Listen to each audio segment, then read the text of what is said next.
Eu não sei se você já teve curiosidade de entrar no site da igreja, visitar a nossa página. E lá você poderá encontrar algumas coisas interessantes. E uma delas diz respeito à missão e à visão que nós temos. E lá está escrito que a nossa missão é levar o evangelho todo ao homem todo. Que a visão é ser uma manifestação visível de Jesus Cristo e seu reino na terra. Mais ainda, você vai encontrar lá a nossa declaração de fé. Em um dos pontos você encontra isso que você lê aí na tela. Cremos que a missão da igreja é ser uma manifestação visível de Jesus Cristo e seu reino na terra, pelo poder do Espírito Santo, com o tríplice compromisso de glorificar a Deus, edificar o corpo e evangelizar o mundo. Esse primeiro ponto, que diz respeito a glorificar a Deus, isso nós fazemos em todos os momentos da nossa vida. Somos chamados a fazer isso, a glorificar a Deus em tudo aquilo que fazemos. Não só quando estamos aqui louvando com cânticos, mas em tudo o que nós fazemos. Com relação ao segundo ponto, edificar o corpo, tivemos há 2 semanas aqui uma boa amostra disso, quando o Pedro Pimenta falou a respeito dessa questão de obra e fé, fé e obras, em que quando nós servimos, quando nós ajudamos as pessoas, nós glorificamos a Deus e também edificamos o corpo. E hoje nós vamos trabalhar esse terceiro ponto, evangelizar o mundo. Está escrito que nós cremos que essa é a nossa tarefa, essa é a nossa missão de evangelizar o mundo.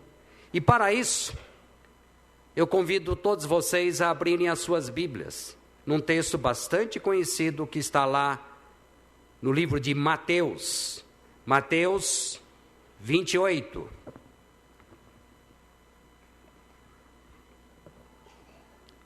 Mateus 28, eu vou começar no versículo 16, lembrando que esses 2 versículos apenas vão situar, lembre-se de que Jesus já havia ressuscitado, e foi uma das últimas, se não das últimas palavras de Jesus para os seus discípulos. Foi a última recomendação antes de ele subir aos céus e ficar à direita do Pai. O texto diz que os 11 discípulos seguiram para a Galileia, para o monte que Jesus lhes designara. E quando o viram, adoraram, mas alguns duvidaram. Lembre-se de que Jesus havia ressuscitado. Jesus, aproximando-se, falou-lhes dizendo: toda autoridade me foi dada no céu e na terra. Ide, portanto, fazei discípulos de todas as nações, batizando-os em nome do Pai e do Filho e do Espírito Santo, ensinando-os a guardar todas as coisas que vos tenho ordenado. E eis que estou convosco todos os dias até a consumação dos séculos. Vamos orar mais uma vez. Deus, nós cantamos aqui, leva-nos, Senhor, além, e eu peço que o Senhor nos leve além das nossas circunstâncias, além dos problemas que temos e que assolam a nossa mente neste momento. Leva-nos além, Deus. Prepara a nossa mente, prepara o nosso coração e leva-nos além para ouvirmos a Tua voz, aquela voz que restaura, aquela voz que salva, aquela voz que edifica e mais ainda, aquela voz que transforma. E é nessa perspectiva, Deus, que aguardamos que o Senhor, por meio do Teu Santo Espírito que passeia no nosso meio, que o Senhor nos alcance e que o Senhor nos faça sairmos daqui transformados pela graça salvadora e redentora de Jesus Cristo. E é no nome dele que nós oramos. Amém. Amém. Esse é um texto bastante conhecido. E eu posso dizer a vocês que uma primeira lição que nós podemos tirar é isso que está escrito aí. Que a grande comissão conclama os cristãos a anunciar que Jesus Cristo é o Salvador da humanidade. Como nós já temos cantado nos diversos hinos que Osmar nos trouxe aqui e nos conduziu. A grande comissão conclama os cristãos a anunciar que Jesus Cristo é o Salvador da humanidade. Mas quando nós falamos da grande comissão, é preciso, em primeiro lugar, saber o que é de fato comissão. O dicionário traz o seguinte: ato ou efeito de cometer, de encarregar, de incumbir. E um dos aspectos interessantes que eu encontrei no dicionário, que ele diz que, nesse sentido de comissão, como o ato ou efeito de cometer, de encarregar, de incumbir, é antônimo de omissão. Isso vai ser importante especialmente para o final. Antônimo, contrário, de omissão. Grande comissão. E lembre-se de que Jesus terminara a sua missão aqui na terra. E ele estava prestes a subir para o céu e ficar à direita do Pai. Foi a última recomendação que ele deu aos seus discípulos. Ele queria que a mensagem que ele veio trazer não ficasse restrita àquele grupo que o acompanhara há cerca de 3 anos e meio. Ele queria que a oportunidade de ouvir essa mensagem redentora chegasse a todas as nações. E é por isso que ele nos deixou uma incumbência, um encargo, uma tarefa, uma missão. E qual é essa missão? Saiam por toda a terra, preguem o Evangelho, isto é, somos pecadores, mas temos a possibilidade de reconciliação com Deus. E essa reconciliação é a fé em Jesus Cristo. Foi essa a tarefa que Jesus Cristo nos deixou.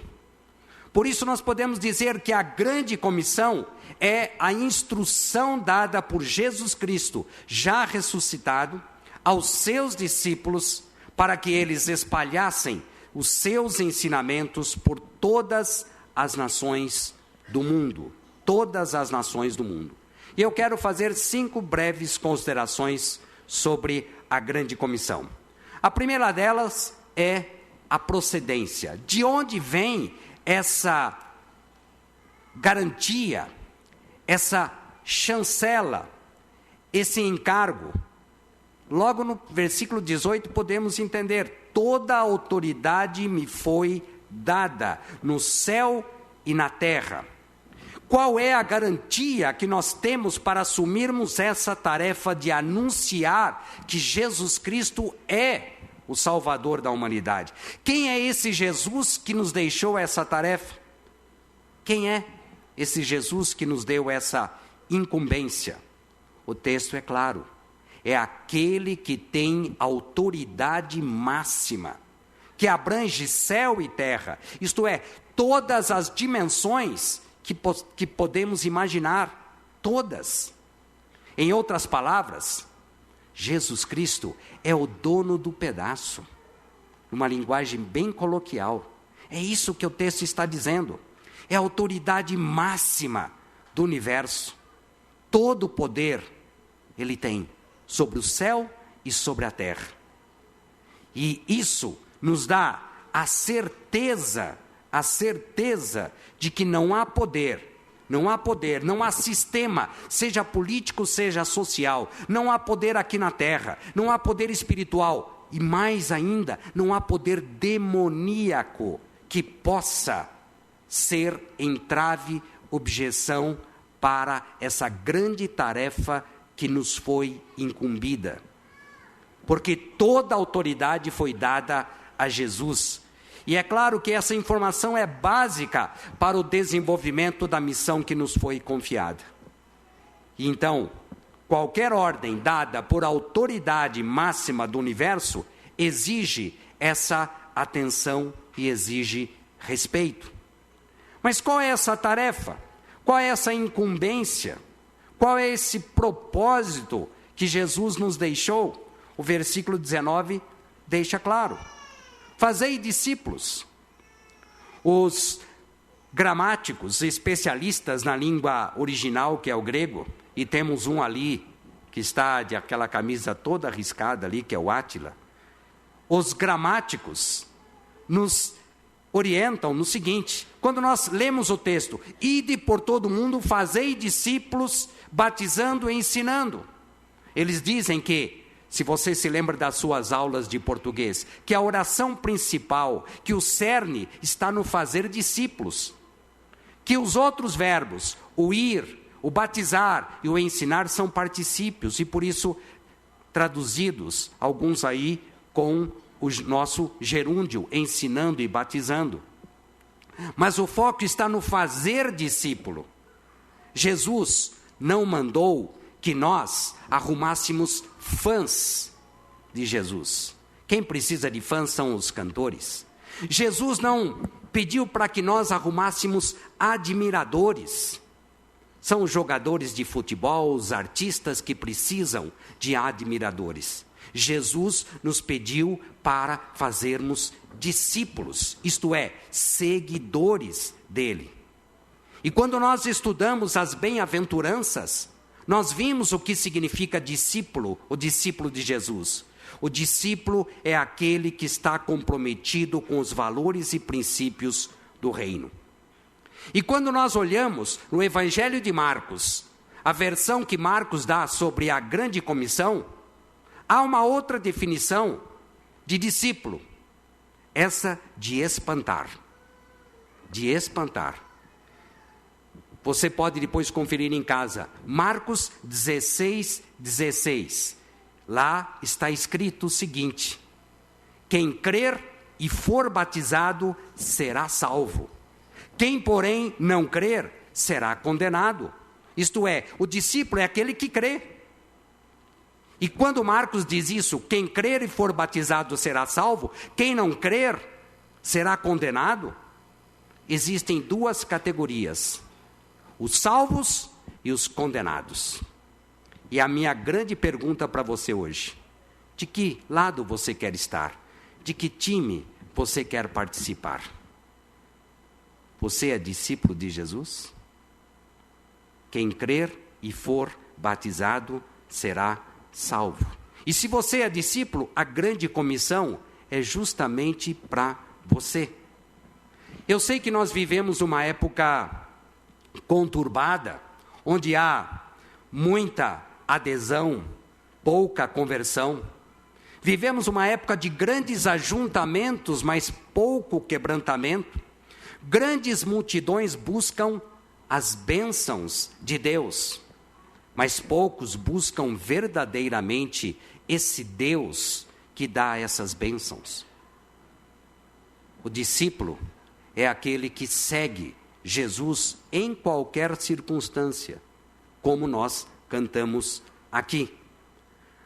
Mas nós vamos ver um terceiro ponto, que é a abrangência dessa grande tarefa. A grande tarefa é fazer discípulos, é fazer seguidores de Jesus, é anunciar que só Jesus Cristo salva. É anunciar que Jesus disse: eu sou o caminho, a verdade e a vida, ninguém vem ao Pai senão por mim. Essa é a grande tarefa da igreja e dos discípulos. Mas qual é essa abrangência? Fazei discípulos de todas as nações, de todas as etnias. O coração de Deus pulsa pelo mundo todo. Por isso a abrangência é ampla. Deus disse a Abraão: em ti serão benditas todas as famílias da terra. Apocalipse 5:9 diz que Deus comprou com o sangue do seu Filho, Jesus Cristo, os que procedem de toda tribo, de toda língua, de todo povo, de toda nação. Mas qual é a nossa abrangência como Igreja Batista da Borda do Campo? Onde nós estamos anunciando, e eu quero trazer a lembrança. Onde nós estamos? Nós estamos aqui nas redondezas e nós temos anunciado. Nós temos anunciado nos cultos de domingo. Nós temos anunciado nos cultos das quartas-feiras. E há outros ministérios que anunciam. Nós vimos de manhã aqui o Bola na Rede. Nós temos o PEP da Vila São Pedro. A ação social, no Café da Ação Social, todo último domingo do mês. Nós temos o Crown, que vai começar lá no dia 12. Jesus Cristo é anunciado. Os Sinais de Amor, liderado pela Márcia, anuncia que Jesus Cristo é o Senhor. O artesanato, que vai começar amanhã, anuncia. A informática, liderado pela Zenaide. Os homens, os encontros aqui, o happy hour da segunda-feira, com os Mar, com o Paulo, com a Zenilda, que estão anunciando. Os grupos pequenos, enfim, nós temos aqui entre nós. Mas não fica restrito aqui entre nós. Nós temos do Brasil para o mundo. Nós temos o Paulinho e a Adriana, esse casal que está aqui. Olha, eu vou pedir que vocês fiquem em pé. Esse casal trabalha com a informática do Brasil para o mundo. Orem por eles, eles precisam das suas orações. Pode sentar. Nós temos o Júnior e a Adriana, que estão lá. Estão lá. A Adriana está lá embaixo, anunciando, trabalhando com a AME. E a Adriana dá um suporte inestimável para o Júnior, exercendo a sua profissão de dentista. Eles estão anunciando. Nós estamos anunciando também no Brasil, com os atletas. O Johnny, muitos de vocês conhecem o Johnny, que já passou pelo São Paulo, já passou por várias outras equipes, já evangelizou um jogador, aqueles que gostam de futebol, bastante conhecido, Baltazar, o artilheiro de Cristo, o César Sampaio e tantos outros. O Johnny estava trabalhando junto ao Santos, na época do Robinho, na época do Diego, para quem se lembra. E ele falou de Jesus para esses jogadores todos, e tantos jogadores que já ouviram que Jesus Cristo salva com as reuniões que o Johnny faz. Hoje ele está lá trabalhando no Goiás. Então, ele está trabalhando com os atletas. Além disso, nós temos o Aco e a Eudete, que estão evangelizando o sertanejo, lá no Nordeste.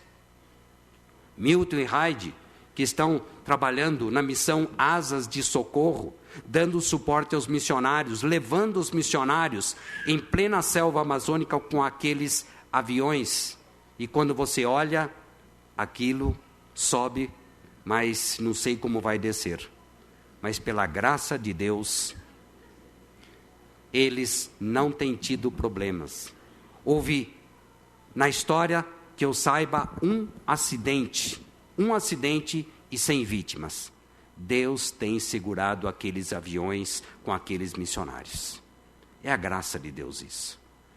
Nós estamos entre os indígenas, o Coi e a Miriam, lá evangelizando os Yanomamis.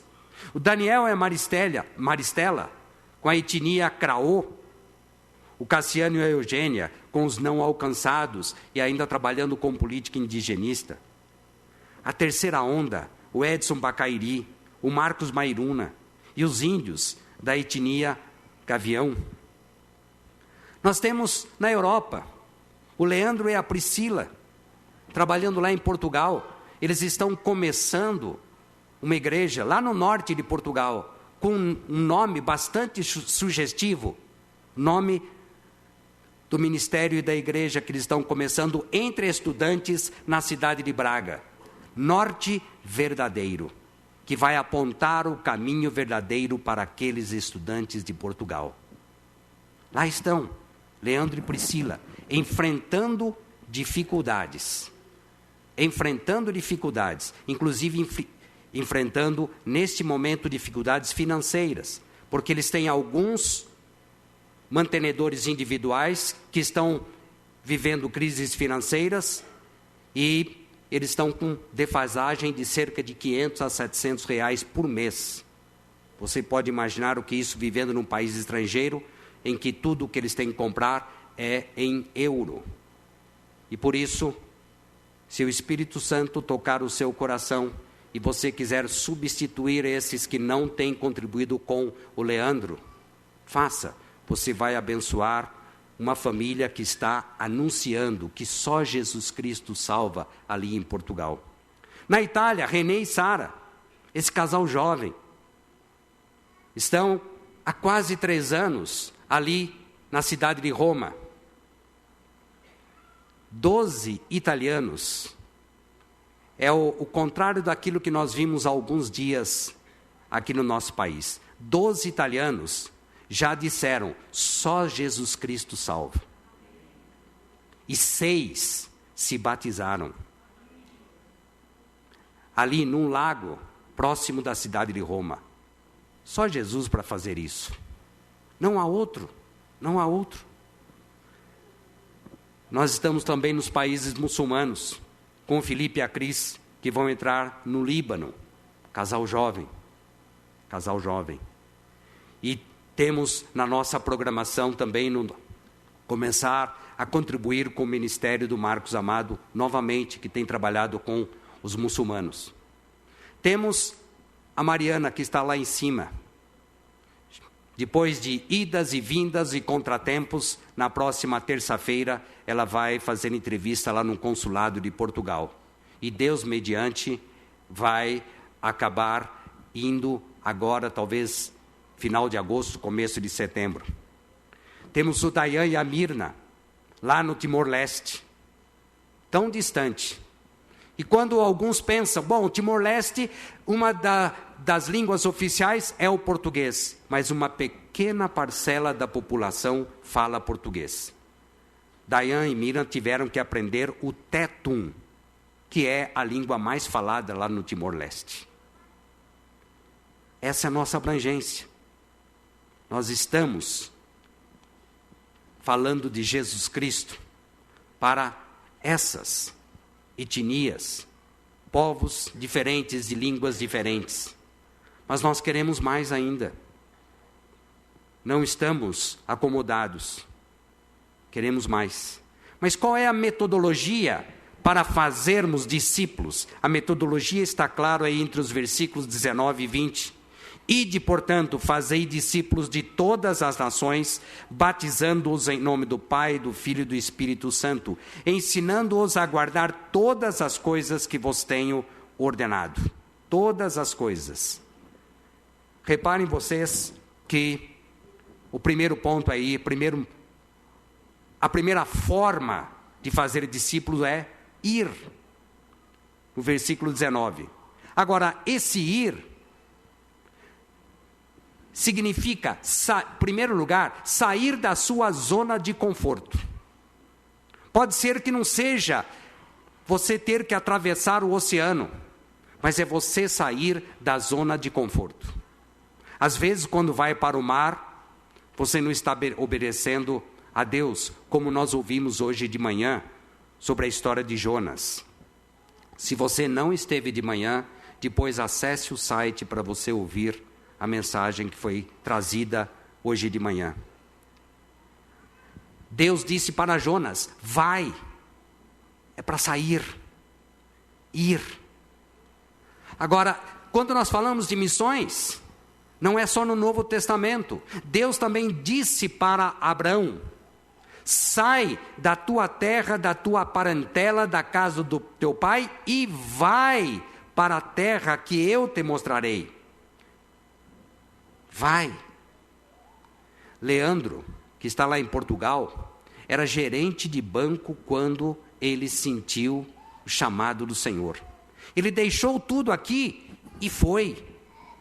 Esse casal que está na Itália, René e Sara, são jovens muito preparados. Só para vocês terem uma ideia, os dois cursaram uma boa faculdade muito reconhecida aqui no Brasil, que é a GV. Os dois fizeram mestrado. Certamente, se eles estivessem no mercado de trabalho, eles estariam trabalhando em grandes empresas. Eles continuam em multinacional, porque o projeto de Deus é multinacional. Eles optaram por falar sobre o Evangelho da redenção. Eles optaram por viver de fato a grande comissão. O que Jesus está dizendo na grande comissão é que o discípulo deve sair da sua zona de conforto. Às vezes, uma simples mudança de emprego. Outras vezes, uma mudança de cidade. Outras vezes, é você obedecer e atravessar a rua. Mas é sair da sua zona de conforto. Jonas estava confortável lá no seu lugar. E Deus mexeu. Vai. E talvez Ele esteja falando para nós hoje, ou para você. Vai. Saia da sua zona de conforto. E fale. Anuncie que Jesus Cristo é o Salvador e o Senhor da humanidade. Mas além de ir, batizar. O batizar, e é preciso deixar bem claro que o Novo Testamento deixa evidente que não é o batismo que salva. É a incredulidade e não a falta de batismo que condena. É a incredulidade que condena. É a sua fé em Jesus Cristo operada pela ação do Espírito Santo que salva e não o batismo. Mas o Novo Testamento também deixa bem claro que os salvos devem ser batizados. Se você crê em Jesus Cristo e ainda não foi batizado, permita-me perguntar-lhe, o que você está esperando? O que você está esperando? O que é o batismo? O batismo é uma forma de identificação. O batismo com água é o sinal exterior de arrependimento e perdão de pecados. O batismo é um sinal de integração no corpo de Cristo. E o discípulo está integrado no corpo de Cristo. Além de batizar, há também o ensinar. Ensinar o quê? O texto também esclarece. Aquilo que Jesus ensinou nos seus 3 anos e meio de ministério. Ensinar não é um exercício de axiologia. Eu acho que. Não, está aqui na palavra. Não é achar. É claro aqui na palavra. Não se trata de modismo, de tradições humanas, de legalismo. Não. E o texto diz mais ainda, ensinar todas as coisas, e não só as mais agradáveis, todas as coisas. Não só aquilo que me convém, não só aquilo que me agrada, mas todas as coisas.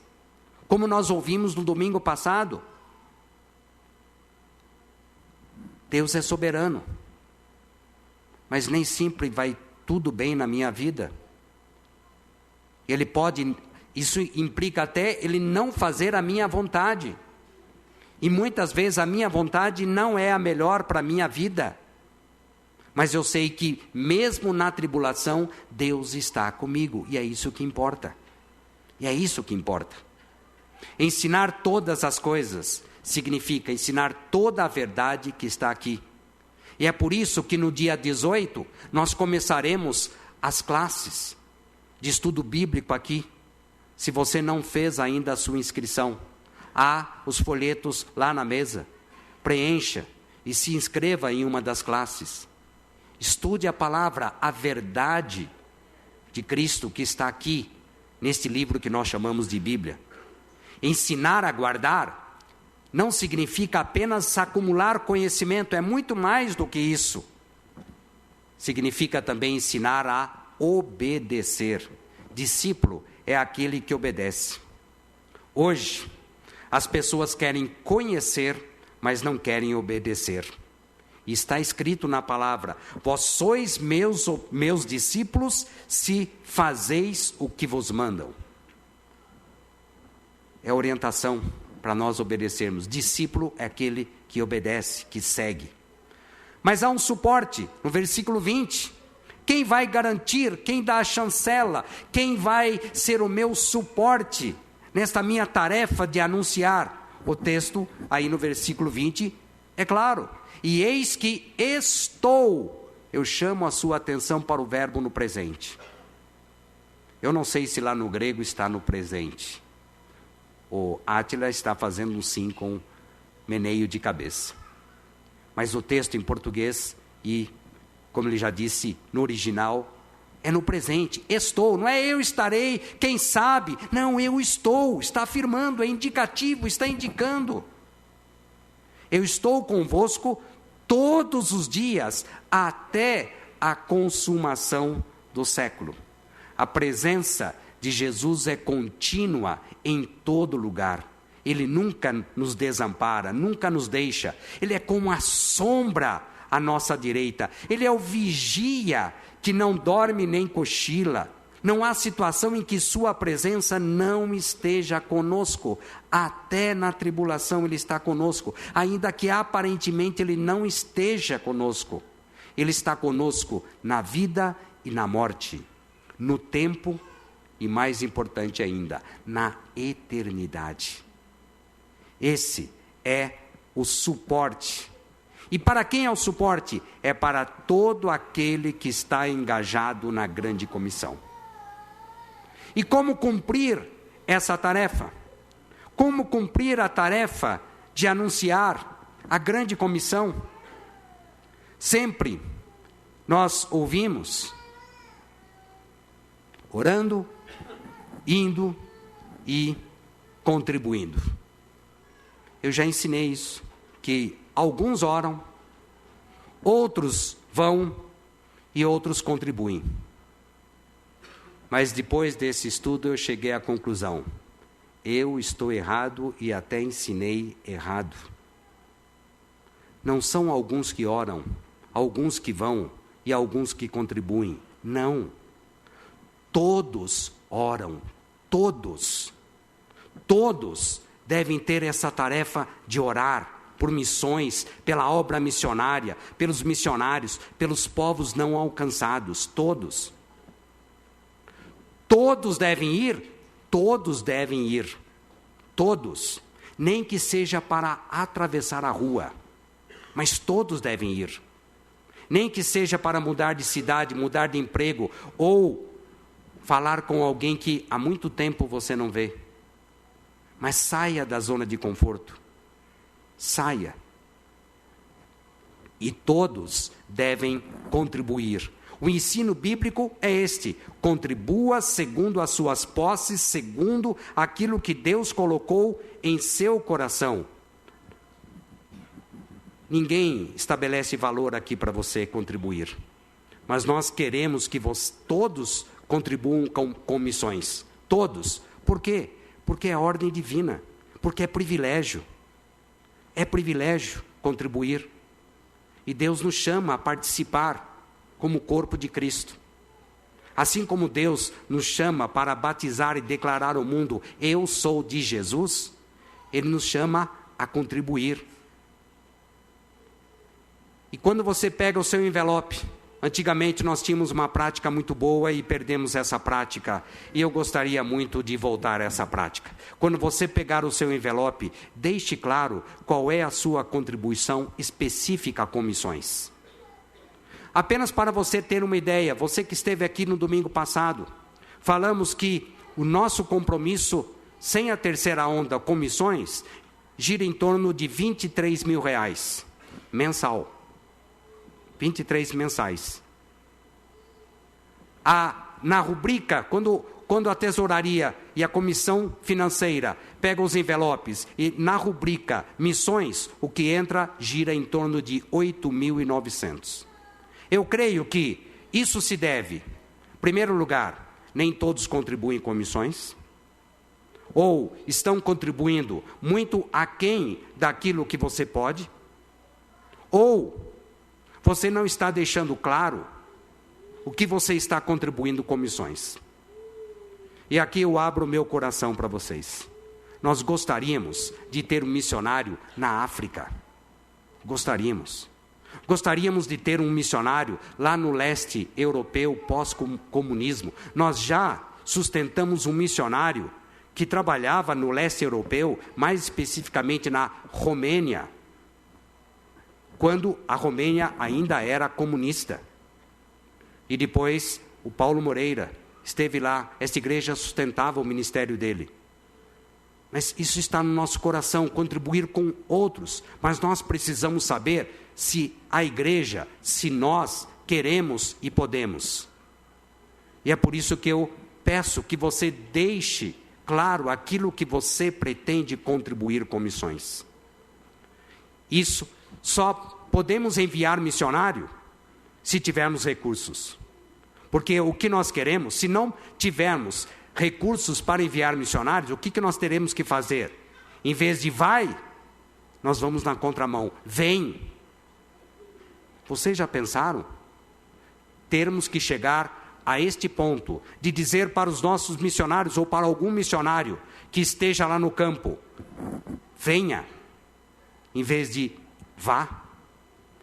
Nós não queremos isso, porque nós não queremos tomar uma posição errada. Qual é a sua decisão?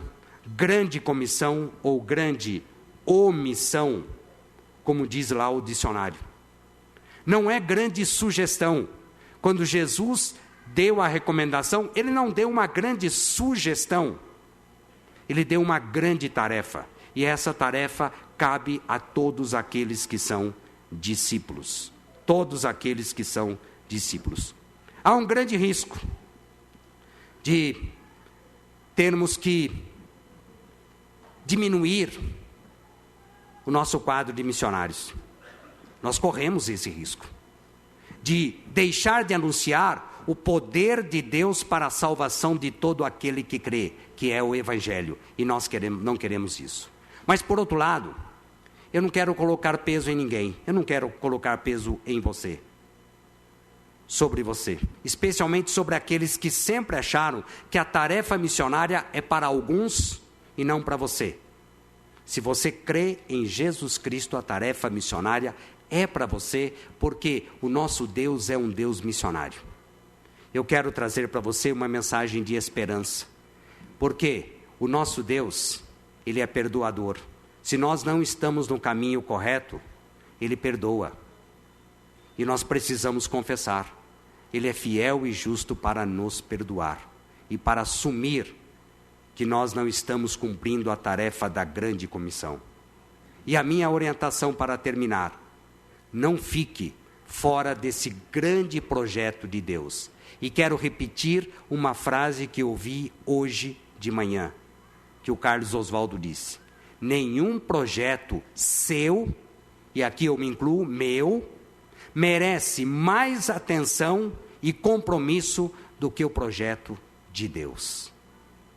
Nenhum projeto seu, nosso, merece mais atenção e compromisso do que o projeto de Deus. Se é de Deus, é bom e merece ser cumprido pela graça dele. Eu quero que você abaixe a sua cabeça. Nós vamos orar. Eu quero uma palavra àquele que ainda não se rendeu a Jesus, que ainda não é discípulo. Marcos 16:16 diz que quem crer e for batizado será salvo. Quem, porém, não crer será condenado. Se você não ouviu esta mensagem, você não está aqui hoje por acaso. Você que ainda não ouviu essa mensagem e hoje ouviu, você não veio aqui por acaso. Foi Deus, foi o Senhor quem trouxe você para ouvir essa mensagem, a fim de que você reconheça que é pecador e que precisa da salvação que é em Jesus Cristo. Não perca a oportunidade de dizer aí em seu coração: eu quero esta salvação que é em Jesus Cristo. Eu quero ser batizado para fazer parte do corpo de Cristo. Mas eu quero também uma palavra, aquele que já professa Jesus Cristo, aquele que já é discípulo. Você é chamado a esta grande tarefa de anunciar o evangelho da salvação. Se até agora você tem ficado omisso diante de missões, você não pode pedir, você pode pedir, por fé, a atuação do Espírito Santo em sua vida. A ação do Espírito Santo é que vai capacitar você a falar de Jesus. É a atuação do Espírito Santo em sua vida que fará você orar por missões, que fará você a contribuir com missões. O Espírito Santo concede intrepidez e poder para decidir. O Espírito Santo mostra nesta hora o caminho que você deve seguir, se você não tem obedecido à grande comissão. Converse com Deus, confesse a sua negligência. E você que não costuma orar, nem contribuir com missões, peça perdão ao Senhor. E peça que Deus o capacite com poder, com intrepidez, para viver dia a dia a tarefa da grande comissão, e que ela não seja jamais na sua vida uma grande omissão. Deus, capacita-nos, Deus. Capacita-nos, Senhor, nessa difícil tarefa de levar adiante essa grande incumbência, que é a grande comissão. Nós oramos e pedimos em nome do Senhor Jesus. Amém.